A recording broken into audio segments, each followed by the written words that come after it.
What would you do if you paid extra for a peaceful flight, finally got comfortable with your snacks and your drink, and the guy across the aisle started publicly bullying you because you wouldn't hand over the empty seat next to you on his command? Today's story comes from our /EntitledPeople, where it pulled in over 3,700 upvotes. And honestly, it's one of those entitled passenger stories that had me grinding my teeth just reading it. The audacity on this man is something else. In the next 30 minutes, you're going to hear about a woman who did everything right, booked the right seat, paid the upgrade, got herself settled in for a 4-hour flight, only to have some guy across the aisle decide that her comfort didn't matter because he wanted something. You're going to hear how she tried, more than once, to offer a perfectly reasonable compromise, and how this man bulldozed right over her every single time. And you're going to hear how she handled it in a way that I think most of us only wish we could pull off. Stick with me till the end, because the quiet confidence this woman shows is the kind of energy we all need in our lives. Grab a drink, get comfortable, and let's get into it. To understand how we got here, I need to tell you a little bit about myself. I'm 43 years old. I'm a woman, and I am an anxious flyer. But not for the reason you're probably thinking. It's not the turbulence that gets me. It's not the takeoff or the landing. It's not even the weird sounds the plane makes when you're 30,000 feet up and your brain decides to remind you that you're in a metal tube hurtling through the sky. No, for me, the anxiety comes from people, the close quarters, the strangers pressed up against you, the unpredictability of who's going to be sitting next to you for the next several hours. Some of you know exactly what I'm talking about. That low hum of dread that starts the moment you walk down the jet bridge. You scan the rows, try to read faces, trying to figure out who you're going to be stuck next to. Is it going to be the guy who takes both armrests? The person who wants to tell you their entire life story? The one who falls asleep on your shoulder 20 minutes in? You just never know. So when I travel, I do everything I can to stack the deck in my favor. I plan ahead. I pay extra. I do whatever it takes to create a little bubble of calm for myself because I know that's what I need to get through a flight without my anxiety going through the roof. And that's exactly what I did for this trip. I was flying back from vacation in Costa Rica. Beautiful trip, by the way. The kind of trip that actually fills your cup back up. The kind of trip where you eat good food and see gorgeous things, and for a few days you forget about all the noise back home. I was relaxed, genuinely relaxed, and I wanted to hold on to that feeling for as long as I could, especially on the flight home. So I paid extra for priority boarding. I paid extra for an exit row seat. Aisle seat, specifically because I like the aisle. I like being able to get up without climbing over someone. I like having that little bit of extra space on one side. And with priority boarding, I could get on the plane early, get settled, get my stuff organized before everyone else shuffled in. It's a small thing, but it makes a huge difference when you're someone like me. The flight was listed as full, and I mean completely full. So I braced myself for a tight ride. For hours, packed plane, middle seat occupied. I was ready for it. I made peace with it. But then something kind of wonderful happened. Everyone boarded. The doors closed. And the middle seat next to me? Empty. Just sitting there, wide open, like the universe decided to throw me a bone. Now, if you've ever been on a full flight and ended up with an empty seat next to you, you know that feeling. It's like winning a tiny lottery. Suddenly you've got room to breathe. You're not pressed shoulder to shoulder with a stranger for 4 hours. You can actually relax. And that's exactly what I did. I got settled in. I mean really settled in. I plugged in my electronics to charge. I loaded up the seat back pocket with my stuff, my book, my snacks, my headphones case. I connected to the Wi-Fi. I was in my little zone, my own personal fortress of comfort at 30,000 feet. And then the flight attendant came by, and I ordered some food and drinks. I got myself a nice little snack spread going. Mixed myself a drink. I had my tray table set up, and because the middle seat was empty, I could even use that extra tray table for overflow. It was like having a tiny first-class setup back there in economy. I had my headphones on, my drink in my hand, a show queued up on my tablet. I was golden. I want you to picture this for a second. Really picture it, because it matters for what comes next. I am fully nested in this seat. Food is out. Drink is mixed and in my hand. Electronics are plugged in and charging. Headphones are on. I'm mid-bite. Everything is exactly where I want it. I am not bothering a single soul on this airplane. I am in my own little world, and I am happy to be there. And then I hear it. Or rather, I sense it. Someone is trying to get my attention. The guy across the aisle. I look over, and he's a man in his 50s, and he's sort of leaning toward me with that look on his face.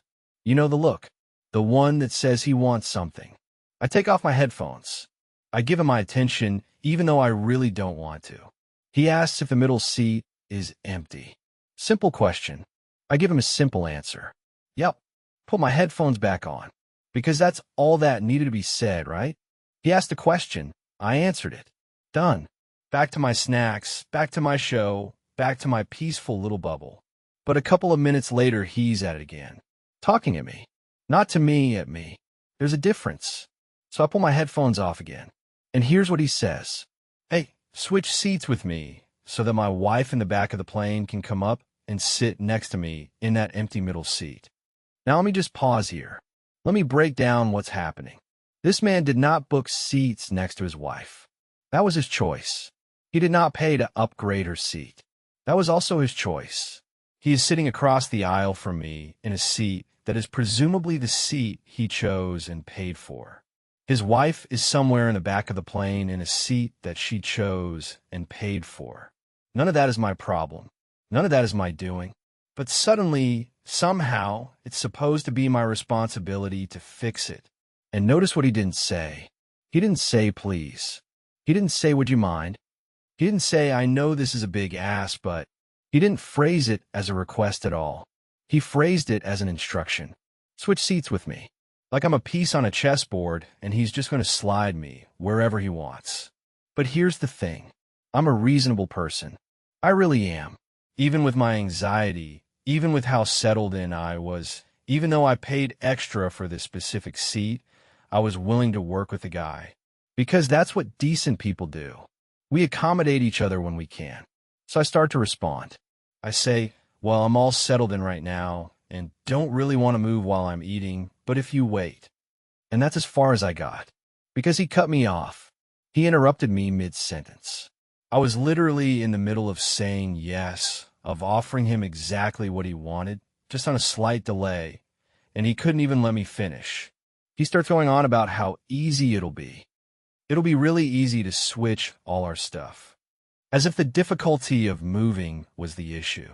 As if I just needed a little coaching on the logistics of standing up and sitting down. That wasn't the point, and he knew it. So I try again. I try to tell him that I will switch with him when I'm done eating. That's all. Just give me a few minutes to finish my food and my drink, and then I will happily get up and swap with you. That is such a reasonable thing. That is more than reasonable. Most people would have just said no outright. But he doesn't let me finish. Again, he just talks right over me. And this time it's not logistics. This time it's judgment. He goes loud. He goes public. Unbelievable. So I can't sit next to my wife because you won't just do a simple thing like switch one aisle seat for another. So ridiculous. How unbelievably rude. He actually said that. He called me unbelievable. He called me ridiculous. He called me rude. This man who hadn't said please. This man who hadn't let me finish a single sentence.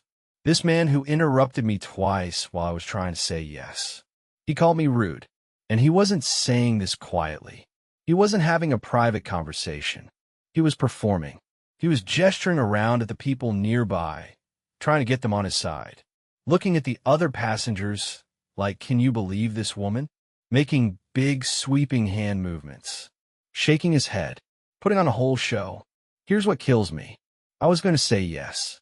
I want that to be crystal clear. If this man had just let me finish my sentence, if he had just given me 5 minutes to eat my food and pack up my tray, I would have moved. I would have given up the seat I paid extra for. I would have moved all my stuff, unplugged my electronics, gathered everything up, walked to the back of the plane, and sat in his wife's seat between two strangers for the rest of the flight. I would have done all of that willingly. But now, after the interrupting, after the public shaming, after the name calling, after treating me like I was some kind of monster for having the audacity to be mid-snack, now I don't think I will. And isn't that always how it goes with people like this? They could have gotten everything they wanted if they'd just had an ounce of patience, an ounce of basic human decency. But they can't help themselves. They have to push. They have to demand. They have to make it ugly. So finally, after all his ranting and raving, after all that bluster, he takes a breath. Just one. And he recalibrates. He says, "Well, how about after you finish eating, then you'll switch?" And I looked at him, and I want you to imagine the calm that had settled over me at this point. Because something shifted. The anxiety I usually feel in situations like this, the people anxiety, the conflict avoidance, all of that had been replaced by something quieter and much, much more solid. I wasn't angry. I wasn't flustered. I was just done. I said, "As I was telling you, I would have been fine switching after I eat, but not after you've been so rude. Now I'm not going to switch with you at all." And I meant it. Every word. I was calm when I said it. I wasn't yelling. I wasn't being dramatic. I was just stating a fact. You had a chance. You blew it. That window is closed. Now you might think that would have been a wake-up call. You might think a person would hear that and realize, oh, I overplayed my hand. I was too aggressive. I should apologize and try a different approach. You might think a grown man in his 50s would have the emotional maturity to take a step back. You would be wrong. This man became incensed. And I don't use that word lightly. I mean his face changed color. I mean the veins in his neck were doing things veins shouldn't do in a pressurized cabin. He went nuclear. He started blustering. He started bloviating. Just going on and on about how unbelievable I was, how I was keeping him from his poor wife who was stuck sitting with strangers. His poor wife. As if she'd been kidnapped and placed in the back of the plane against her will. As if I had personally separated them. This woman presumably boarded the plane, sat down in the seat she was assigned, and was perfectly fine until her husband decided to make a scene 4 rows up. And the way he framed it. How dare I? How dare I what exactly? How dare I sit in the seat I paid for? How dare I eat the food I ordered? How dare I exist in a space I was entitled to be in? The audacity of me, right? Just sitting there, minding my own business, chewing my snacks. Then he tried a different tactic. He turned to the man sitting next to him and started trying to recruit allies. He's leaning over talking to this poor guy about how evil I am. Evil. For not giving him my seat on command. And I could see the guy next to him doing the thing people do when they don't want to be involved. The tight smile. The non-committal nod. The slight lean away. Nobody was signing up for this man's crusade. Nobody. But he wasn't done. Oh no. This is where it gets really uncomfortable. He started leaning across the aisle. Physically leaning into my space. His face about 18 inches from mine. 18 inches. Just glaring at me. Staring me down. Shaking his head slowly. Making those sounds. You know the ones, those disappointed exhales, those heavy sighs. Noises that are supposed to make you feel small. He was trying to intimidate me. Let's call it what it is. A man in his 50s, leaning across an aisle, putting his face 18 inches from a woman's face, glaring and making noises. That's intimidation. That's bullying. That's exactly what it looks like, and there's no other word for it. And at some point during this whole display, he mumbled something under his breath. I couldn't hear it perfectly because I put my headphones back on by then, but I'm pretty sure he called me a bitch. And I want to sit with that for a second, because this man asked me for a favor, not the other way around. He wanted something from me, and when I tried to give it to him with a minor delay, he interrupted me. When I tried again, he interrupted me again. When I finally said no because of his behavior, he spent the next hour glaring at me, talking about me to strangers, invading my space, and apparently calling me a bitch. All because I was eating a snack. So here's what I did. I put my headphones on, and I ignored him. Completely. Totally. I did not engage. I did not argue. I did not defend myself. I did not try to explain my position again. I just shut it down. And I love this part, I started texting my friends about it. Because of course I did. This was too wild not to share in real time. And I was laughing, genuinely laughing, smiling at my phone, cracking up because my friends were losing their minds over this story as it was happening. And you know what that did to him? It made him even angrier. Because there's nothing that gets under a bully's skin more than seeing that their target isn't bothered. He wanted me to be upset. He wanted me to feel guilty. He wanted me to squirm. And instead, I was over there having the time of my life texting my group chat. I wasn't doing anything wrong. I wasn't taunting him. I wasn't making faces at him. I wasn't engaging in any way. I was just living my life in my seat, laughing with my friends. And somehow that was the most infuriating thing of all to this man. For a full hour, he kept it up. A full hour, glaring across the aisle, yelling back to his wife several rows behind him about how I was preventing them from sitting together, performing his outrage for anyone who would listen, which at that point was basically nobody because everyone around us had checked out of his little drama production. Think about that. An hour. 60 minutes of sustained anger because a stranger on an airplane didn't give you what you wanted the instant you demanded it. What kind of person has that kind of energy for something like this?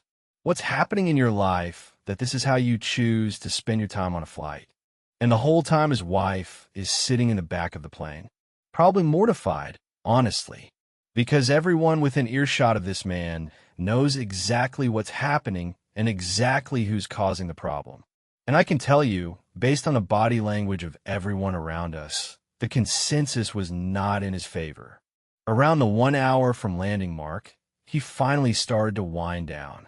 The fire burned itself out, I guess. He stopped leaning across the aisle. He stopped glaring. He leaned back in his seat.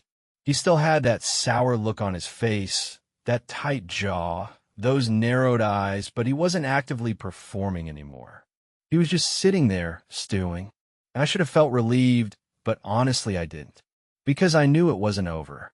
I could feel it. The way a storm isn't really over just because the rain stops, you know there's still electricity in the air. I had a feeling this man was going to say something when we landed. When we were all standing in the aisle waiting to disembark, shuffling toward the door with our carry-ons. That's when he'd take his last shot. Either to me directly or loud enough for everyone around us to hear, one final declaration about how unbelievable and ridiculous I was. So I started preparing myself. And I know that might sound strange to some of you, preparing for someone to say something rude to you. But when you have anxiety the way I do, when people in conflict are the things that trigger you the most, you prepare. You rehearse. You give yourself a game plan, so that in the moment you don't freeze up or say something you'll regret. My plan was simple. Whatever he said, I was on a half smile, this kind of knowing, right little smile, and just say, okay. That's it. No argument. No defense. No explanation. Just okay. Because there is no point engaging with people like this. You can't reason with someone who is never being reasonable to begin with. You can't change the mind of someone who decided you were the villain before you even open your mouth. And I keep thinking about this. If this man had any ability to listen, any capacity to hear another person's words, I would have told him the truth. That it was his own fault. He didn't buy seats together. He didn't upgrade his wife. He didn't plan ahead. That's on him. Every bit of it. I didn't create this situation. He did. And then he made it worse by being a bully about it. I also would have told him that I was going to switch. That I was literally mid-sentence, saying yes, when he decided that interrupting me and berating me was a better strategy than just waiting 2 minutes. 2 minutes. That's probably all it would have taken. Let me finish my snacks. Let me pack up my tray, and the seat is yours. But he couldn't wait 2 minutes. He couldn't extend that tiny amount of grace to a stranger. And that's the thing about entitled people. They don't lose because they wanted too much. They lose because they can't tolerate even the smallest inconvenience on the way to getting what they want. This man was going to get his wife next to him. He was. I was going to make it happen. But because he had to have it now, on his terms, without even a please, he ended up with nothing. I want you to think about how many times you've seen that in your own life. At the grocery store, at work, in your family. Someone who could have had everything they wanted if they'd just been decent about it. If they just waited. If they just said please. But they pushed too hard, too fast, too rudely. And they lost it all. That's what happened here. And I don't feel bad about it. Not one bit. As I sat there on that plane, headphones on, my friend's messages rolling in on my phone, I felt something I don't usually feel in situations like this. I felt proud of myself. Not in a smug way. Not in a ha I showed him way. Just quietly proud. Because normally, and I mean this honestly, normally I would have caved. Normally I would have jumped up the second he asked, even mid-bite, even with my drink in my hand, because the idea of someone being upset with me is usually worse than any inconvenience to myself. But not this time. This time I held my ground. This time I didn't let someone's rudeness override my right to exist comfortably in a space I paid for. And when he escalated, I didn't escalate back. I just said no, calmly, clearly, and then I put my headphones on and lived my life. I think there's something important in that. For me, and maybe for some of you listening right now, you don't owe anyone your comfort just because they demand it loudly enough. A request is a request, not an order. And the word please isn't decoration. It means something. It means I'm asking, not telling. It means I respect that you have the right to say no. This man didn't ask. He told. And when telling didn't work, he bullied. And when bullying didn't work, he sulked. And at no point, not one single point in this entire interaction, did he say the word please. Did he apologize? Did he acknowledge that maybe, just maybe, he was the one being unbelievable? I'm on the plane right now as I'm sharing this. Well, as I was sharing this. We're about an hour from landing, and I'm trying to buck myself up for whatever comes next. Because I know he's not done. People like him are never done until they've had the last word. But I also know this. I hate being in situations like this. I really do. Every cell in my body is telling me to smooth it over, to apologize even though I did nothing wrong, to make nice so the tension goes away. That's the anxiety talking. That's the people pleaser in me begging to be let off the hook.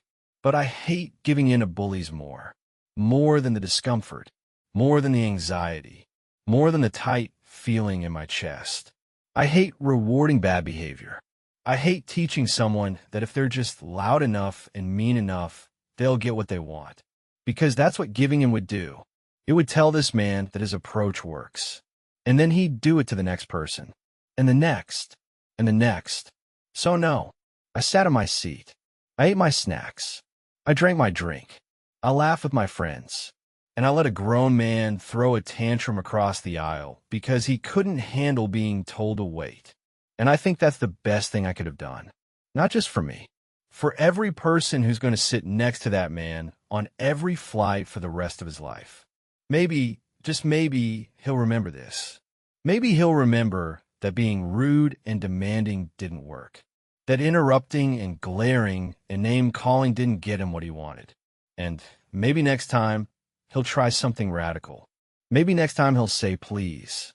If that had been you sitting in that aisle seat, food in front of you, drink in your hand, headphones on, and some stranger started demanding you move and then publicly shaming you when you didn't jump fast enough, would you have caved or would you have done exactly what I did? If you made it this far, you already know what to do. I'll see you in the next one.